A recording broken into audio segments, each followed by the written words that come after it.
वह रोज की तरह अपनी किराने की दुकान बंद करके गली में थोड़ी देर टहलने निकले ही थे कि पीछे से एक मासूम सी आवाज आई, अंकल अंकल। वे पलटे, एक लगभग 7 से 8 साल की बच्ची हौनफती हुई उनके पास आ रही थी।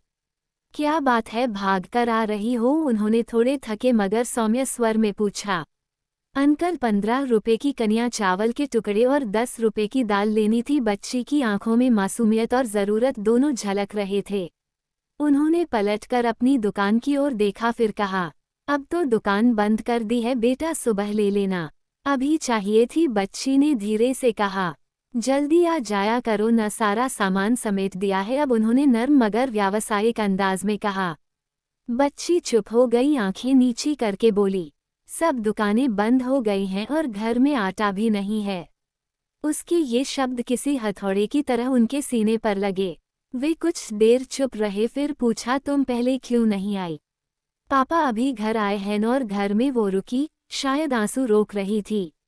उन्हें कुछ और पूछने की जरूरत नहीं थी। उन्होंने बच्ची की आंखों में देखा और बिना कुछ कहे ताले की चाबी जेब से निकाल ली, दुकान का ताला खोला, अंदर घुसे और समेटे हुए सामान को हटाते हुए कनिया और दाल बिना तोले ही थैले में डाल दी। बच्ची ने थैला पकड़ते हुए कहा, धन्यवाद अंकल, कोई बात नहीं, अब घर ध्यान से जाना। इतना कहकर उन्होंने दुकान फिर से बंद कर दी। उस रात वह जल्दी सो नहीं पाए। मन में बच्ची की उदासी, उसका मासूम चेहरा और वो शब्द, घर में आटा भी नहीं है, गूंजते रहे। उन्हें अपना बचपन याद आ गया। वे भी कभी ऐसे ही हालात से गुजरे थे। पिता रिक्शा चलाते थे, माँ दूसरों के घरों में काम करती थी। कई बार तो रात को पानी में रोटी भिगोकर खाना पड़ता था, तब किसी ने मदद की होती तो कितना सुकून मिलता था। अब मेरे पास दुकान है, कमाई है, लेकिन क्या मैंने इंसानियत भी कमा ली है? उन्होंने खुद से सवाल किया। सुबह जब उन्होंने दुकान खोली तो सबसे पहले एक बोर्ड बनाया, यदि आपको ज़रूरत हो और पैसे न हो तो बेहिचक बताए, कुछ सामान उधार नहीं, हक से मिलेगा। पास में ही एक डब्बा रख दिया जिस पर लिखा था, अगर आप किसी के लिए मदद करना चाहें तो इसमें पैसे डाल सकते हैं। गली के लोग पहले तो हैरान हुए, लेकिन धीरे धीरे लोग समझने लगे कि ये कोई पब्लिसिटी स्टंट नहीं, ये उस इंसान का दिल था जो अपने अतीत से सबक लेकर किसी का आज सुधारना चाहता था। एक हफ्ते बाद वही बच्ची फिर से आई, इस बार अपने छोटे भाई के साथ।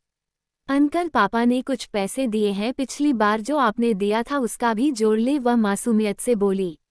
नहीं बेटा, उस दिन जो दिया था वो इंसानियत का कर्ज था, उसका कोई हिसाब नहीं होता। बच्ची मुस्कुरा दी। उसने दुकान में रखा वो बोर्ड पढ़ा और बोली, पापा ने कहा है कि जब वे मजदूरी करके लौटेंगे तो इस डब्बे में पैसे डालेंगे ताकि किसी और को भी मदद मिल सके। उस दिन उस दुकानदार की आंखें भर आईं, किसी ने सच ही कहा है, नेकी कभी बेकार नहीं जाती। धीरे धीरे इस दुकान का नाम गली में फैलने लगा, इंसानियत वाली दुकान। गली की बुजुर्ग महिलाएं, अकेले रहने वाले बुजुर्ग और दिहाड़ी मजदूर अब यहाँ से इज्जत से सामान लेते। जो सक्षम होते वे उस डब्बे में कुछ न कुछ डालते जाते। कई स्कूल के बच्चे भी अपनी गुल्लक से पैसे लाकर उसमें डालते। ये दुकान अब सिर्फ व्यापार का स्थान नहीं थी, यह एक भरोसे का मंदिर बन गई थी। कुछ ही समय में इस दुकान की चर्चा सोशल मीडिया पर हुई। एक स्थानीय पत्रकार ने इस कहानी को अपने अखबार में छापा। जहां मुनाफा जरूरी नहीं, जरूरत की कीमत ज्यादा है, पढ़िए इस दुकान की कहानी। ये लेख वायरल हो गया, कई सोशल मीडिया पेजों ने इस दुकान का वीडियो बनाया, लोग दूर दूर से इस इंसानियत वाली दुकान को देखने आने लगे। पर दुकानदार ने कभी उसका फायदा नहीं उठाया। उन्होंने कहा, अगर एक बच्ची की भूख ने मुझे बदल दिया तो शायद ये दुकान किसी और को भी बदल दे। वो बच्ची अब रोज स्कूल जाती है। दुकानदार ने उसके स्कूल की फीस भी गुप्त रूप से भर दी। उसके पिता ने दुकानदार से कहा, आपने उस दिन सिर्फ चावल और दाल नहीं दी थी, आपने मेरी बेटी को भरोसा दिया था कि दुनिया में अच्छे लोग अब भी जिंदा हैं। आज भी उस दुकान के बाहर वो बोर्ड लगा है, यदि आपको ज़रूरत हो और पैसे न हो तो बेहिचक बताइए। और उस डब्बे में हर दिन कोई ना कोई चुपचाप कुछ न कुछ डालकर चला जाता है। ये कहानी उस छोटी सी बच्ची की है, लेकिन ये बदलाव की बड़ी लहर बन चुकी है। एक व्यक्ति, एक दुकान और एक मासूम सी आवाज़ ने ये सिद्ध कर दिया कि बदलाव की शुरुआत बाहर से नहीं, दिल के भीतर से होती है।